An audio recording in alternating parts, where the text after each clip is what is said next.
Mummy आज काय खाणार? अंडा कढी। आज आपण हिरव्या वाटणातलं वांग करू।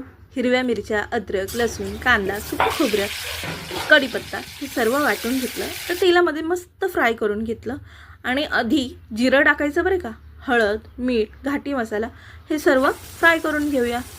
वांग्यांना धुवून 4 चिरा मारून तेही 2 ते 3 मिनिटं फ्राय करू आणि पाणी टाकून शिजत घालू। तोपर्यंत सुकट करू। सुकट मी इथे निवडून भाजून घेणार आहे। आता तेल टाकून कांदा, कढीपत्ता, मिरची हे सर्व टाकून फ्राय करून घेऊ। थोडंसं मीठ, हळद, घाटी मसाला, धनापूड हे सर्व टाकून 1 ते 2 मिनिटं फ्राय करू। सुकट धुवून मी टाकणार आहे। 5 मिनिटं फक्त वाफेवरती शिजवायचे। तर चपात्या बघू। चपातीचं पीठ मी 10 ते 15 मिनिटं मळून ठेवलं होतं, त्याच्यामुळे अशा मस्त मऊ आणि चपात्या फुगतात बरं का।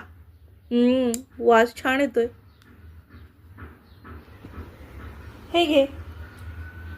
वाव, यम्मी झालंय, या जेवायला।